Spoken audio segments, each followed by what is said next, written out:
31 August 2017 दिल्लीतील famous Fortis हॉस्पिटलमध्ये आद्या सिंग या 7 वर्षीय मुलीला डेंग्यूच्या इलाजासाठी ॲडमिट करण्यात येतं। पहिले 1-2 दिवस मुलगी व्यवस्थित आहे, रिकव्हरी होत आहे असे डॉक्टरांकडून सांगण्यात येत होतं। त्यामुळे तिचे आईवडील निश्चिंत होते। पण 5व्या दिवशी आद्याची तब्येत इतकी बिघडते की तिला व्हेंटिलेटरवर शिफ्ट करावं लागतं। त्यानंतर मुलगी कशी आहे, ती जिवंत आहे की नाही याबाबतची कोणतीच माहिती तिच्या आईवडिलांना डॉक्टर्स देत नव्हते। त्यानंतर 14 दिवस असेच निघून गेले। पण शेवटी तिच्या आईवडिलांनी आम्हाला आमची मुलगी दुसऱ्या हॉस्पिटलमध्ये घेऊन जायची आहे असे म्हटल्यावर फोर्टिस हॉस्पिटलमधील डॉक्टरांनी आद्या सिंगला मृत घोषित केलं आणि तिच्या वडिलांना 16 लाख रुपयांचे बिल भरण्यास सांगितलं। पण आद्याच्या वडिलांनी तिच्या इलाजासाठी 5 लाख रुपयांचे कर्ज घेतले होते। बाकीचे पैसे कुठून आणायचे म्हणून त्यांनी फेसबुकवर एक भावनिक पोस्ट केली। त्यामध्ये घडलेला सर्व प्रकार व हॉस्पिटलचे बिल सुद्धा दाखवले आणि ती पोस्ट इतकी व्हायरल झाली की ते बिल्स व आद्याच्या इलाजाचे सगळं सत्य बाहेर आलं। सोबत हरियाणा गव्हर्नमेंटने या घडलेल्या प्रकरणाच्या चौकशीसाठी एक इन्व्हेस्टिगेशन कमिटी सुद्धा स्थापित केली आणि त्यामध्ये अनेक खुलासे झाले आणि त्यात धक्कादायक म्हणजे त्या 7 वर्षाच्या मुलीला 14 दिवसात तब्बल 660 इंजेक्शन देण्यात आले होते। म्हणजे बिल वाढवण्यासाठी तिला ओव्हर ट्रीटमेंट देण्यात आली होती। सोबत इलाजासाठी वापरल्या जाणाऱ्या गोष्टींच्या किमतीबाबत नॅशनल फार्मास्युटिकल प्राइसिंग ऑथॉरिटीने पडताळणी केली। त्यात समोर आले की ज्या ब्लड टेस्टसाठी 70 रुपये लागतात तिथे त्यांना 5400 रुपये लावण्यात आले होते। एक डिस्पोजेबल सिरिंज जी की फक्त 15 रुपयांना मिळते ती 200 रुपयांना लावण्यात आली होती। त्यानंतर सलाईनमध्ये औषधाचे प्रमाण किती सोडायचे यासाठी लागणाऱ्या 3 वे स्टॉप वॉल हा 6 रुपयांना मिळतो, तो आद्याच्या बिलामध्ये 106 रुपयांना लावण्यात आला होता। सोबत 9 रुपयात मिळणाऱ्या ग्लोव्जसाठी 75 रुपये लावण्यात आले आणि असे 2700 ग्लोव्ज यूज झाले असं बिलात दाखवण्यात आलं होतं। म्हणजे बिल वाढवण्यासाठी हॉस्पिटलने कोणतीच मर्यादा ठेवली नाही आणि हे प्रकरण समोर आले म्हणून आपल्याला सगळ्या गोष्टी कळल्या। पण आज देशात सगळीकडे हेच चालू आहे। कुठे बिल वाढतंय, कुठे जबरदस्ती ॲडमिट करायला लावतायत, कुठे नॉर्मल डिलिव्हरी होत असताना सुद्धा सी सेक्शन करतायत आणि असे खूप मोठे स्कॅम येतं ज्यांना आपण देव मानतो तेच आपल्यासोबत करतायत। आणि याचाच पर्दाफाश करण्यासाठी महाराष्ट्रातील हेल्थ ॲक्टिव्हिस्ट अरुण गद्रे यांनी प्रायव्हेट हॉस्पिटलमधील 78 डॉक्टरांचा इंटरव्ह्यू घेतला होता, ज्यात त्या डॉक्टरांनी त्यांच्या पूर्ण प्रोफेशनमध्ये कोणकोणत्या प्रकारचे स्कॅम पाहिले याबाबतची माहिती घेतली आणि त्याचा एक रिपोर्ट पब्लिश केला होता। आणि ज्या वेळेस या व्हिडिओच्या रिसर्चसाठी मी तो रिपोर्ट वाचत होतो तेव्हा तर मला धक्काच बसला, कारण आपण विचारही करू शकत नाही अशा भयानक पद्धतीने आपल्यासोबत स्कॅम होत आहेत। आणि असेच 5 प्रकारचे स्कॅम त्यांनी त्यांच्या रिपोर्टमध्ये उघडकीस आणलेत। त्यात पहिला आहे ॲडमिशन स्कॅम। यामध्ये तुम्हाला गरज नसतानाही कसं बळजबरीने ॲडमिट केलं जातं याचं एक उदाहरण देऊन सांगतो। तर तारीख होती 5 फेब्रुवारी 2020ची। दिल्लीमधल्या शालीमार बाग एरियातील एका मोठ्या हॉस्पिटलमध्ये हिमांशू सेहगल त्यांच्या 2.5 वर्षाच्या मुलाला लूज मोशन व थोडा ताप येतोय म्हणून चेकअपसाठी घेऊन जातात। डॉक्टर त्या मुलाला चेक करतात व हिमांशूला विचारतात की मुलाचा हेल्थ इन्शुरन्स आहे का।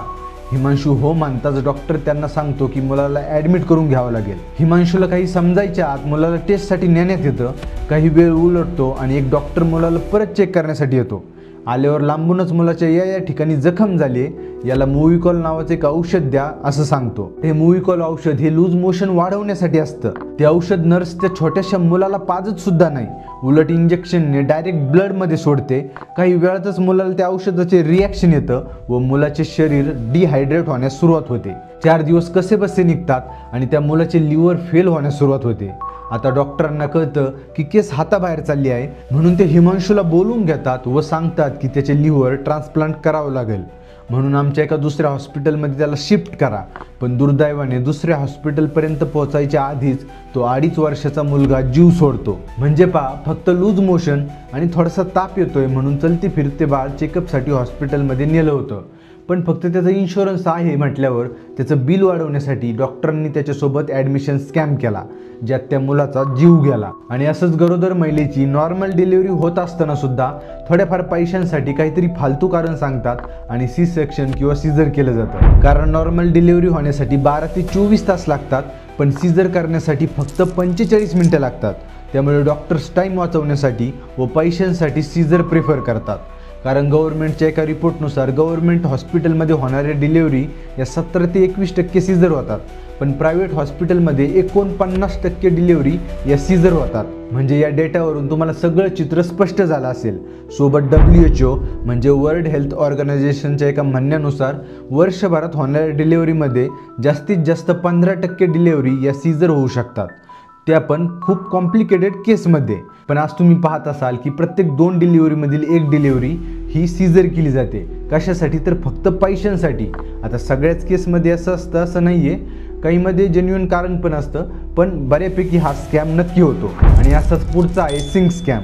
हा स्कॅम जवळपास 80% पेशंटसोबत नक्की होतो.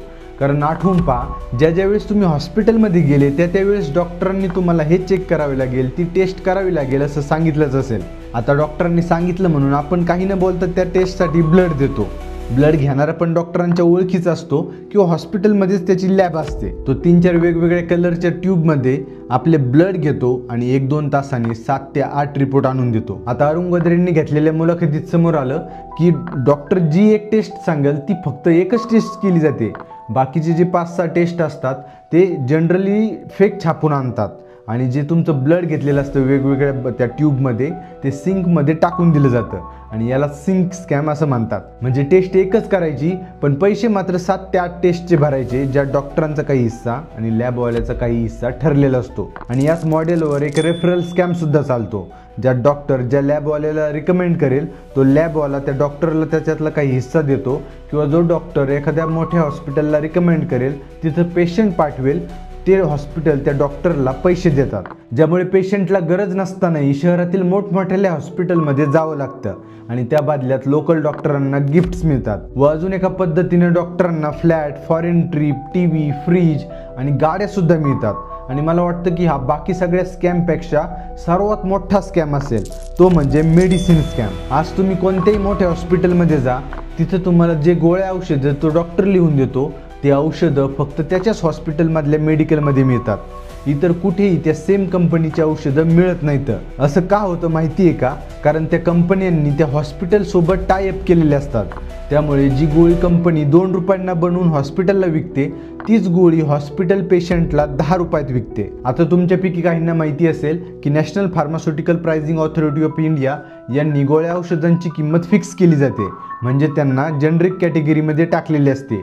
त्यामुळे कोणतेच हॉस्पिटल किंवा मेडिकलवाला तुम्हाला ती औषध, ती गोळी जास्त किमतीत विकू शकत नाही, ठरलेल्या किमतीपेक्षा जास्त किमतीत विकू शकत नाही. कारण सरकारला वाटलं होतं की जी सर्वसामान्यांची लूट होती ती असं केल्याने थांबू शकते, पण कंपन्यांनी याच्यात सुद्धा लूप होल शोधलाय. तो म्हणजे ज्या गोळ्या औषधांचे संशोधन होते किंवा रिसर्च होते त्यांना 20 वर्षे हे जनरिक कॅटेगरीमध्ये टाकता येत नाही, कारण त्या कंपनीने त्या रिसर्चमध्ये किंवा संशोधनामध्ये पैसे लावलेले असतात. म्हणून सरकार त्यांना 20 वर्ष जनरिक औषधांच्या कॅटेगरीत टाकत नाही. म्हणून या कंपन्या रिसर्चच्या नावाखाली औषधांमधील कंटेंट सेम ठेवून थोडेफार बदल करतात व हव्या त्या किमतीत विकतात व त्या विकण्यासाठी त्यांना हॉस्पिटल मदत करतं. त्यासाठी डॉक्टरना हे MR लोक TV, fridge, foreign trip, flat, गाड्यासुद्धा गिफ्ट करतात. त्यामुळे एखादी ब्रँडेड टॅबलेट तुम्हाला जर 20 रुपयांना मिळत असेल तर ती सेम कंटेंट असलेली टॅबलेट जनरिकमधून तुम्हाला 2 ते 5 रुपयांना मिळते. आणि हेच 5 ते 6 स्कॅम अरुण गद्रे यांच्यामुळे पब्लिक झाले आणि ते आपल्याला कळले. पण आजही अनेक प्रकारे हे हॉस्पिटल, लॅब किंवा मेडिकलवाले सामान्य जनतेला भयानक पद्धतीने लुटत आहेत, ज्यावर सरकारचा अजिबात कंट्रोल राहिलेला नाही आहे. पण हे एक नोबेल प्रोफेशन आहे, यात आपण डॉक्टरांना देव मानतो आणि हेच देव किंवा हेच डॉक्टर त्यांच्या पेशंटला किंवा भक्तांच्या जीवाशी खेळून त्यांची लूटमार करत आहेत. आता सगळेच करतात असं नाही आहे. काही डॉक्टर्स किंवा काही हॉस्पिटल असे आहेत की कमीत कमी खर्चामध्ये ते सामान्यांची सेवा करतात आणि त्यांचाच आदर्श बाकीच्या डॉक्टर्सनी किंवा हॉस्पिटल्सनी घेतला पाहिजे. आणि जे डॉक्टर सरकारी खर्चातून MBBS किंवा इतर कोणतेही डॉक्टरकीचे जे शिक्षण घेतात त्यांनी तरी ही लूटमार केली नाही पाहिजे. पण एक स्टडी सांगतो जो ऐकून तुम्ही एकदम थक्क व्हाल. आपल्या देशामध्ये 2018ला सरकारी खर्चाने म्हणजे आपल्याच टॅक्सच्या पैशाने तब्बल 33,472 डॉक्टरांनी शिक्षण घेतलं होतं. त्यांचे 4 वर्ष MBBSचे शिक्षण चालू असताना एका स्टुडंटवर सरकारने तब्बल 1,70,00,000 रुपये खर्च केले. म्हणजे त्यांची ट्युशन फी, हॉस्टेलची फी ही सरकारने भरली. व असेच एम्समध्ये 42 बॅचेसमधून 2129 डॉक्टर्स पासआउट झाले. त्यातले तब्बल 53% डॉक्टर्स हे विदेशात निघून गेले व राहिलेल्यांनी स्वतःचे क्लिनिक टाकले. पण एकाही डॉक्टरच्या मनात आपल्या देशाने आपल्यासाठी एवढं केलं, सरकारने एवढी आपली फी भरली, म्हणून आपण काही दिवस सरकारी दवाखान्यामध्ये नोकरी करून सामान्य जनतेची सेवा करू असं आलं नाही. म्हणून मग या प्रॉब्लेमला सॉल्व्ह करण्यासाठी सरकारने काय केलं की एक नियम बनवला की जो कोणी विद्यार्थी सरकारच्या पैशावर किंवा सरकारी खर्चातून डॉक्टर बनेल त्यांनी निदान 4 वर्ष तरी, सुरुवातीचे 4 वर्ष तरी सरकारी दवाखान्यामध्ये नोकरी करायची. पण हा नियमसुद्धा फक्त कागदावरच आहे. तुम्ही आज कोणत्याही सरकारी दवाखान्यात जाऊन परिस्थिती पाहू शकता. कोणता डॉक्टर जागेवर राहतो का? तर अजिबात नाही. त्यामुळे आजही देशातील सरकारी दवाखान्यात 30 ते 40% सीट खाली आहे. त्या डॉक्टरांचं पण बरोबर आहे, ज्या दवाखान्यात बसायला बागडं नसतं तिथं कोण कसं काम करणार, म्हणून ते एकदम 5 स्टार हॉटेलसारखं हॉस्पिटल उभारून जनतेची लूट करायला सुरुवात करतात. व अशा प्रकारे हे सगळं मिळून आपल्या हेल्थ सिस्टीमची एकदम वाट लागलेली आहे. त्यामुळे तुम्हाला आपल्या हेल्थ सिस्टीमबाबत, या स्कॅम्सबाबत काय वाटतं हे मला कॉमेंट्समध्ये सांगा. व या स्कॅमपासून तुम्हाला जर वाचायचं असेल तर कोणताही इलाज करण्याआधी किमान 2-3 दवाखान्यांमध्ये तरी दाखवा व एखाद्या ओळखीच्या डॉक्टरांचा सल्ला घ्या. आणि कोणत्या दवाखान्यात गेल्यानंतर डॉक्टर तुमच्यावर काय इलाज करणार आहेत हे जोपर्यंत कळत नाही तोपर्यंत तुमची हेल्थ पॉलिसी आहे की नाही हे त्यांना सांगू नका. म्हणजे ते पैशांसाठी तुमच्यावर काही पण इलाज करणार नाहीत. आणि आपल्या देशाचं किंवा आपल्या हेल्थ सिस्टमचं हे दुर्दैवी वास्तव तुमच्या मित्रपरिवारासोबत शेअर करा. माहिती आवडली असेल तर लाईक करा, सबस्क्राईब करा आणि मला इंस्टाग्रामवर फॉलोसुद्धा नक्की करा. चला भेटूयात पुढील व्हिडिओमध्ये. धन्यवाद.